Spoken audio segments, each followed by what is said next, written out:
मंत्री और युवा मोर्चा के उपाध्यक्ष से आग्रह है कि नरेंद्र भाई मोदी को का माल्यार्पण कर जिला संगठन की ओर से उनका स्वागत करें।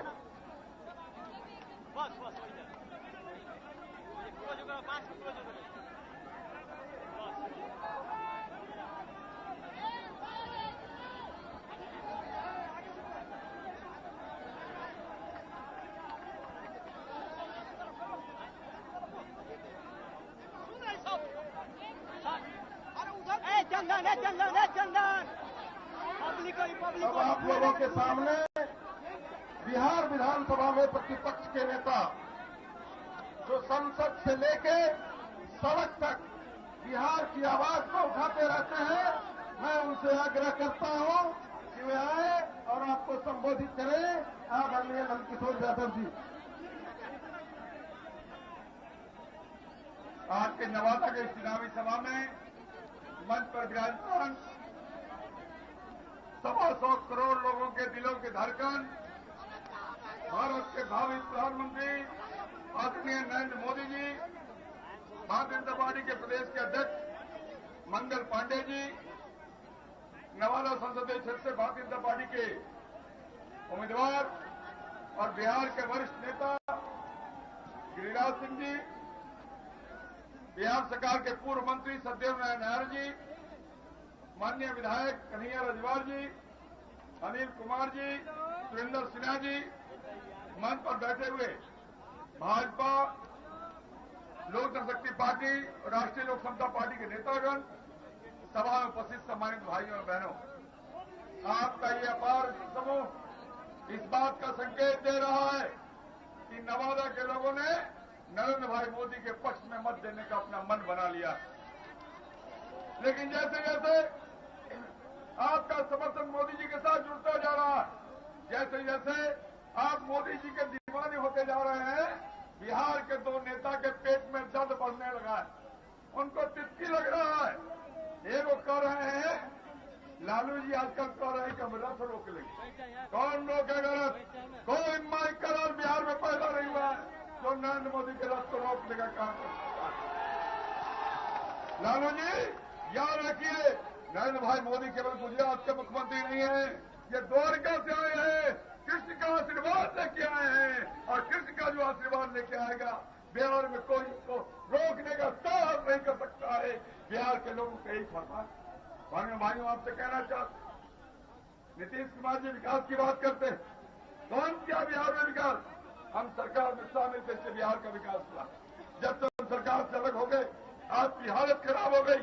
क्या हुआ? हमने एक्सपेंशन किया था सड़क, रजौली से लेकर बख्तियारपुर तक 4 लेन सड़क हमने स्वीकृत किया था, टेंडर कर दिया, काम व्यवहार कर दिया। जैसे ही सरकार से अलग हुए हम, रजौली बख्तियारपुर सड़क के निर्माण का काम धीमा क्यों हो गया? इस बात का जवाब नीतीश कुमार को देना चाहिए। भाइयों, आजकल लालू जी और नीतीश जी अब जनता के पुजारी नहीं रह गए, अब ये दोनों कांग्रेस के दरबारी बन गए। ये वो पहले अभी बने हुए हैं, ये वो बाद में बनने वाले।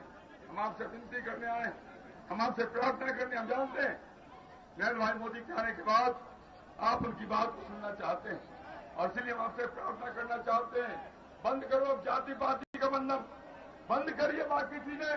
केवल एक बात ध्यान में रखिए, भारत को आगे बढ़ाना है, अपने बच्चों का भविष्य बनाना है, तो इस बार कमल के फूल पर मोहर लगाकर गिरिराज भाई को जिता करके नरेंद्र भाई मोदी को प्रधानमंत्री बनाने का सपना पूरा करना।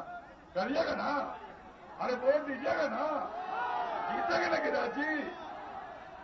तो कैसे मालूम पड़ेगा नरेंद्र भाई आए हुए हैं? एक बार ताली भी जाके बता दो, दीजिए ना भाई। ये ताली तो आपने बजा दिया गिरिराज जी के लिए, वो तो एमपी बन गए, लेकिन प्रधानमंत्री जी के लिए तो और जोरदार ताली चाहिए भाई। भाइयों, आपने कमल के फूल वाले बटन को दबाकर गिरिराज जी को सांसद बनाने का निर्णय लिया है, और अपने चहेते नेता नरेंद्र भाई मोदी को भारत का प्रधानमंत्री बनाने का आपने संकल्प लिया है। मैं आपके प्रति आभार प्रकट करता हूं और यही अपनी बात समाप्त करता हूं। बहुत बहुत धन्यवाद। अब आप लोगों के सामने देश के चहेते नेता और दुनिया के चहेते नेता, आपके और उनके बीच दीवार हम लोग नहीं बनना चाहते हैं। वो आपसे सीधा संवाद करेंगे। आदरणीय नरेंद्र भाई मोदी को सादर आमंत्रित कर रहा हूं कि नवादा के लोगों से वो सीधा संवाद करें। आदरणीय नरेंद्र भाई मोदी जी,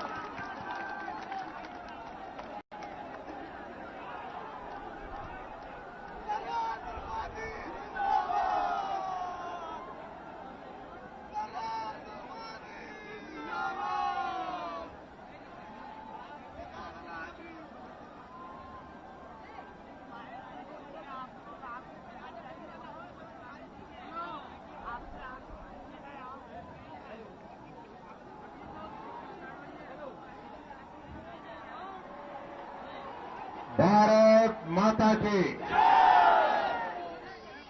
मंच पर विराजमान भारतीय जनता पार्टी के बिहार के प्रदेश अध्यक्ष भाई मंगल जी, विपक्ष के नेता श्री नंद किशोर जी और नवादा की सेवा के लिए प्रतिबद्ध, उत्साही, जुझारू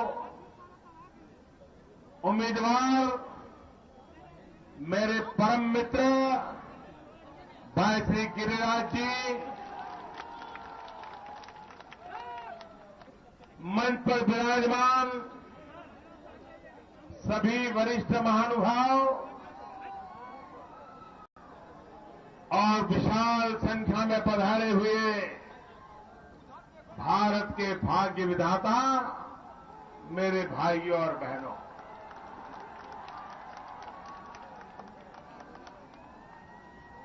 अब आप लोग एक संकल्प करो, एक निर्णय करो। अब न वादा।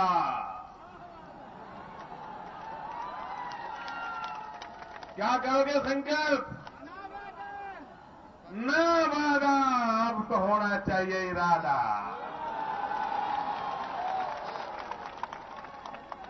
अब तक तो वादे ही चले न वादा में। भाइयों बहनों, मैं स्वयं इस क्षेत्र की सेवा करना चाहता हूं।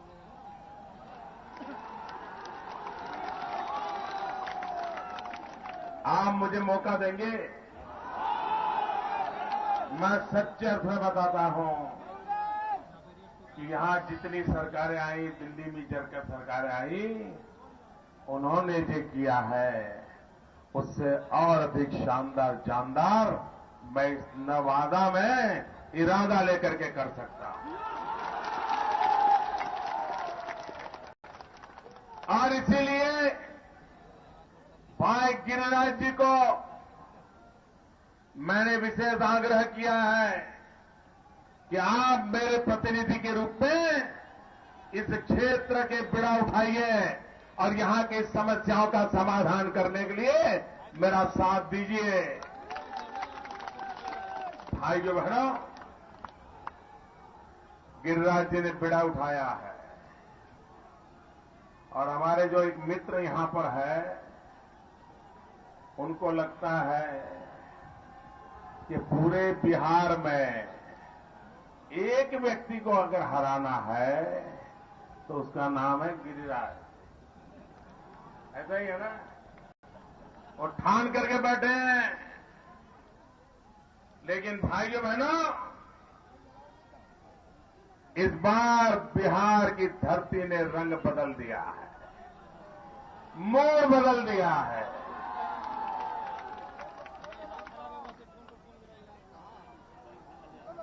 मैं कह सकता हूं पूरे हिंदुस्तान में अगर जबरदस्त कहीं आंधी है तो आंधी बिहार में है।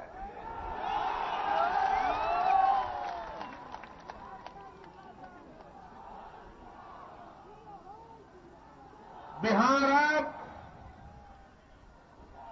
संकटों से बाहर आना चाहता है। बिहार अब मुसीबतों से मुक्ति चाहता है। और इसलिए भाइयों बहनों, बिहार ने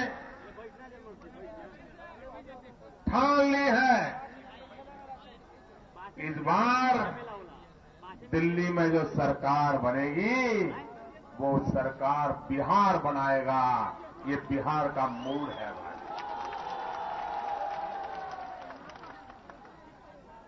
भाइयों बहनों। मैं जब 27 अक्टूबर को बिहार का मैंने मिजाज देखा था, मैं देश में चारों तरफ जाता हूं,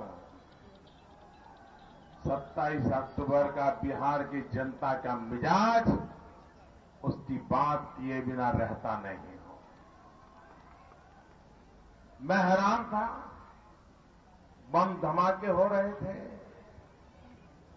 धरती लहूलुहान हो रही थी, सरकार सोई पड़ी थी, आतंकवादियों का खूनी खेल चल रहा था। उसके बावजूद भी बिहार के लोग जरा भी हिले नहीं, डरे नहीं, झुके नहीं, भागे नहीं। मैं बिहार के इस गौरव का अभिनंदन करता हूं, बिहार के स्पिरिट का अभिनंदन करता हूं, बिहार की इस ताकत को मैं नमन करता हूं। और मैंने उस दिन कहा था कि मैं द्वारिका नगरी से आया हूं और मेरी द्वारिका नगरी का यदुवंश के साथ सीधा सीधा नाता है। और यदुवंश का नाता होने के कारण मुझे है अपनापन महसूस होना बहुत स्वाभाविक है। भाइयों बहनों, मैं हैरान हूं, जो यदुवंश श्री कृष्ण की पूजा करता है, जो गौ पालन करता है, जो गौ की सेवा करता है, वो किन लोगों के साथ बैठे हैं? उनके नेता किसके साथ मिलकर के राजनीति कर रहे हैं? वो लोग जो इस हिंदुस्तान में पशुओं की कत्लेआम करने में गर्व महसूस करते हैं। भाइयों बहनों, हमने हरित क्रांति सुना है, हमने श्वेत क्रांति सुना है। देश हरियाली क्रांति के लिए सज्ज हो। पहली हरियाली क्रांति हुई, दूसरी हरियाली क्रांति हो, श्वेत क्रांति की शुरुआत गुजरात से हुई, बिड़ा उठाया था। भाइयों बहनों, लेकिन आज की दिल्ली की सरकार को न हरित क्रांति चाहिए, न श्वेत क्रांति चाहिए। उसका तो बेड़ा उठाया है पिंक रिवॉल्यूशन, पिंक रिवॉल्यूशन। आपको मालूम है भाई पिंक रिवॉल्यूशन क्या है? जरा बताइए तो मालूम है? मालूम है? यही तो इनका कमाल है, देश को अंधेरे में रख रहे हैं। और कांग्रेस पार्टी का एजेंडा है, उनको समर्थन करने वाले उत्तर प्रदेश के मुलायम सिंह जी को मैं पूछना चाहता हूं, बिहार के लालू जी को पूछना चाहता हूं कि आप ऐसे लोगों का समर्थन करते हो जो पिंक रिवॉल्यूशन करना चाहते हैं? पिंक रिवॉल्यूशन का मतलब होता है वो इस देश में गुलाबी क्रांति करना चाहते हैं। और गुलाबी क्रांति का मतलब होता है जब पशु काटते हैं और उसका जो मांस का कलर होता है ना, इसको ये पिंक रिवॉल्यूशन कहते हैं।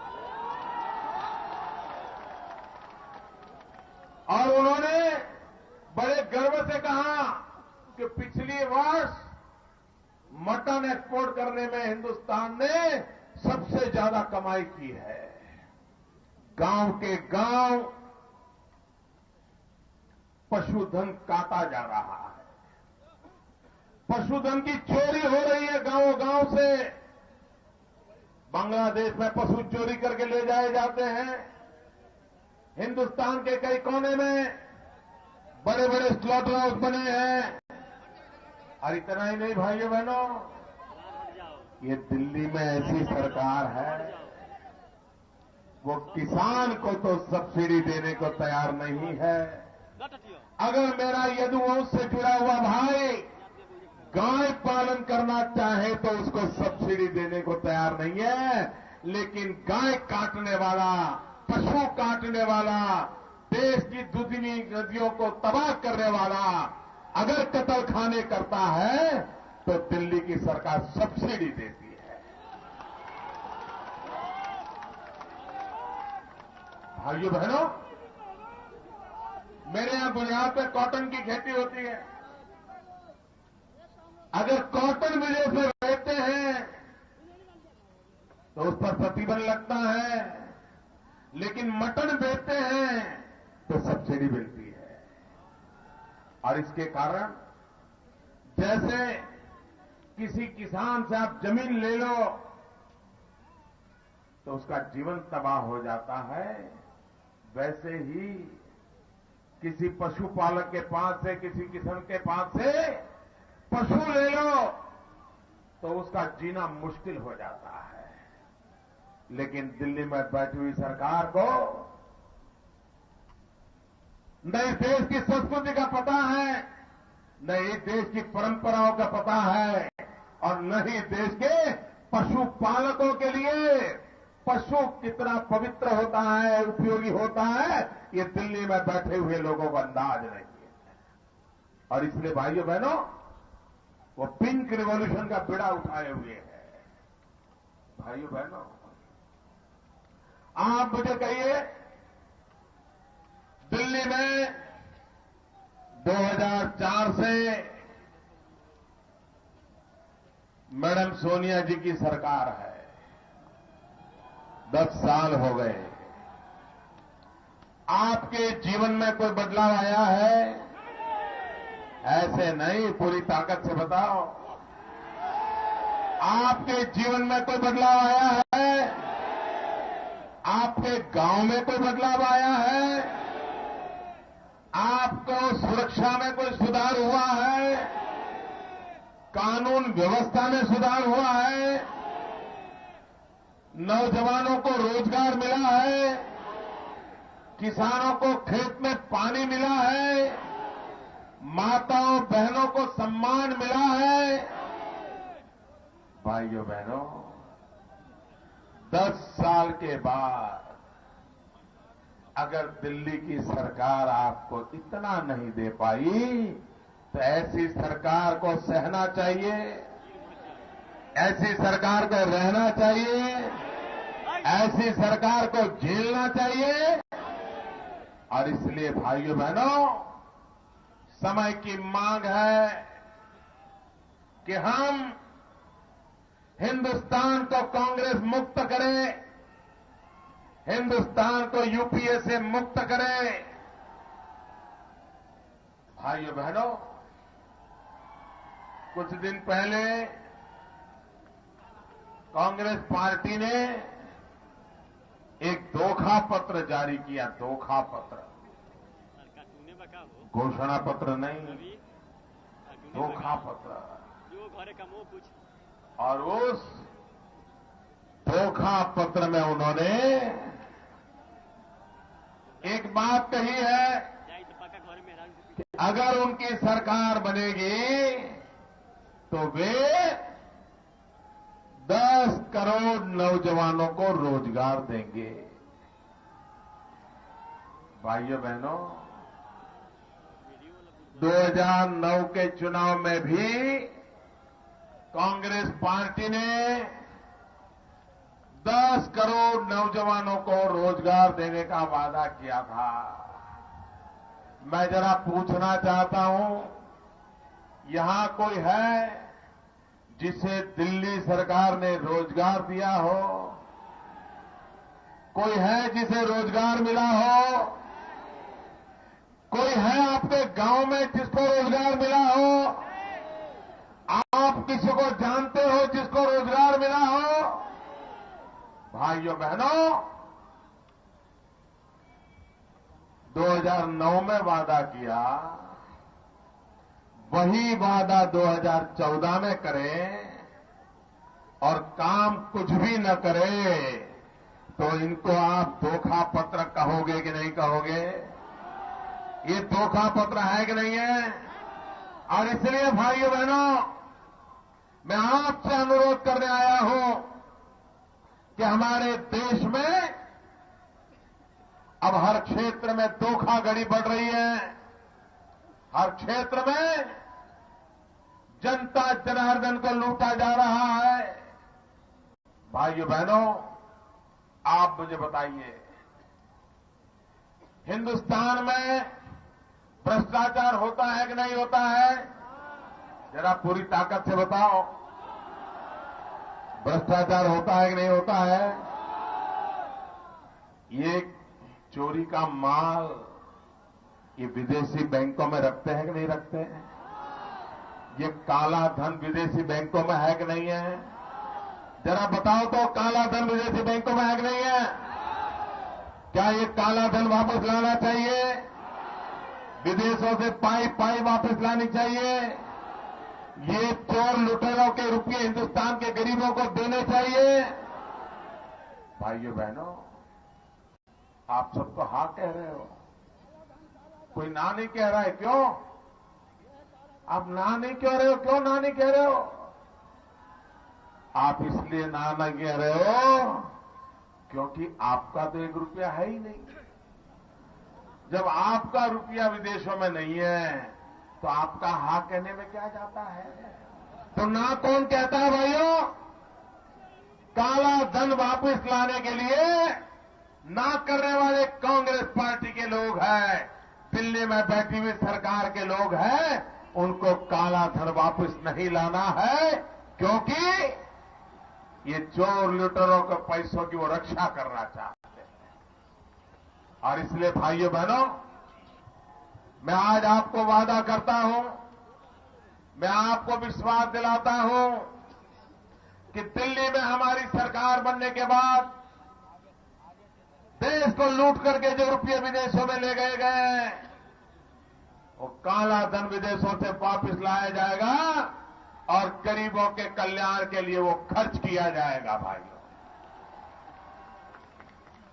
यहां हमारे एक विधायक महोदय मुझे बता रहे थे कि उनके क्षेत्र में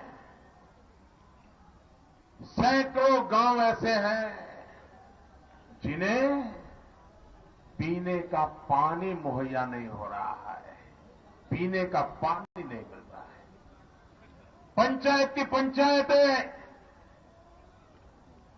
पीने का पानी उपलब्ध नहीं है। आप मुझे बताइए भाइयों बहनों, आजादी के 60 साल के बाद आपको पानी मिलना चाहिए कि नहीं मिलना चाहिए? जरा बताइए, पानी मिलना चाहिए कि नहीं मिलना चाहिए? भाइयों बहनों, भाई उधर वो ड्रामेबाजी जरा बंद हो तो अच्छा होगा। हो गए फोटो सारे? प्लीज नीचे आइए सब लोग, आप नीचे बैठिए दोस्तों। बहुत फोटोग्राफी हो गई, आपकी फोटो कल छप जाएगी भैया। जरा कोई वॉलंटियर है तो उनको नीचे बिठाइए और वो जगह मीडिया वालों के लिए खाली कर दीजिए।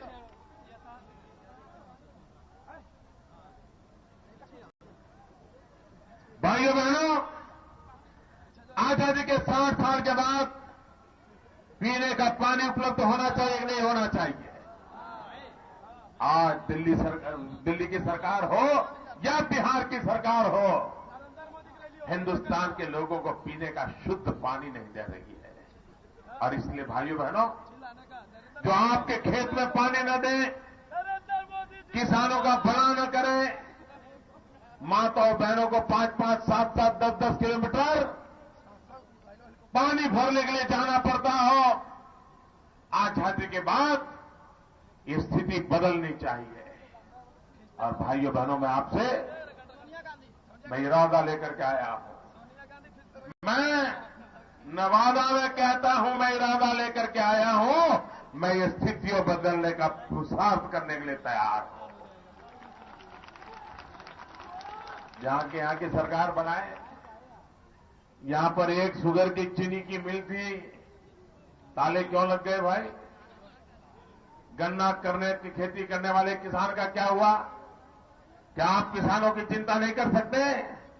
भाइयों बहनों, इनको न किसानों की चिंता करनी है, न उनको आपके भाग्य को बदलने की चिंता करनी है। भाइयों बहनों, अभी कांग्रेस के शहजादे कह रहे थे कि मेरे दिमाग में इंफ्रास्ट्रक्चर का पूरा मैप है। अब इनको मैप बनाने में 60 साल लग गए, तो धरती पर उतारने में तो 600 साल लग जाएंगे। भाइयों बहनों, वो कहते हैं देश को एक चौकीदार नहीं चाहिए, देश को एक चौकीदार नहीं चाहिए। वो कहते हैं 125 करोड़ देशवासी चौकीदार है। शाहजादे जी, आपके चौकीदार में सबसे पहला नाम किसका है? लालू जी। ये आपके चौकीदार, क्या बचेगा? आपके चौकीदार कौन? आदर्श घोटाला करने वाले महाराष्ट्र के अशोक चव्हाण, यही आपके चौकीदार हैं। अरे भाइयों बहनों, क्या कभी बिल्ली को दूध की रखवाली दी जा सकती है क्या? कुछ बचेगा क्या? ये दिल्ली में बैठे हुए लोग रखवाले भी ऐसे ढूंढ रहे हैं ताकि उनकी राजनीति चलती रहे, उनका कारोबार चलता रहे, जिसको लूटना है लूटता रहे, कांग्रेस की सुरक्षित सलामत रहे, यही काम चला। भाइयों बहनों, आपने 60 साल तक शासक को चुना है, 60 साल तक शासक को चुना है। भाइयों बहनों, अब देश को शासक नहीं, देश को सेवक चाहिए, सेवक चाहिए। भाइयों बहनों, और मैं आपको वादा करने आया हूं कि मैं शासक नहीं, सेवक के रूप में आपकी सेवा करना चाहता हूं, और इसलिए मुझे आपके आशीर्वाद चाहिए। भाइयों बहनों, आपने कांग्रेस को 60 साल दिए हैं, देश को तबाह करने वालों को 60 साल दिए हैं आपने। भाइयों बहनों, मुझे 60 महीने दीजिए, सिर्फ 60 महीने। मैं आपकी आशा आकांक्षाओं को पूरी करने में, परिश्रम करने में कोई कमी नहीं रखूंगा। और इसलिए भाइयों बहनों, इस चुनाव में भारतीय जनता पार्टी को विजयी बनाइए। बिहार से सारे के सारे कमल, बिहार से सारे के सारे उम्मीदवार श्री पासवान जी के, सारे के सारे उम्मीदवार श्री कुशवाहा जी के, सबके सब उम्मीदवारों को दिल्ली में मेरे साथ भेजिए और दिल्ली में मजबूत सरकार बनाएंगे। दिल्ली में 300 से भी ज्यादा संख्या वाली अब सरकार बनानी है, ताकि देश को एक मजबूत सरकार मिले, एक स्थिर सरकार मिले, एक विकास और प्रगति करने वाली सरकार मिले, निर्णय करने वाली सरकार मिले। और इसके लिए बिहार से सारे के सारे हमारे उम्मीदवार विजयी बना करके भेजिए। भाई गिरिराज जी को, भाई गिरिराज जी को विजयी बनाइए। एक कमल नवादा से भी भेजिए, पूरे बिहार से सारे प्रतिनिधियों को विजयी बनाइए। भारत माता की, भारत माता की।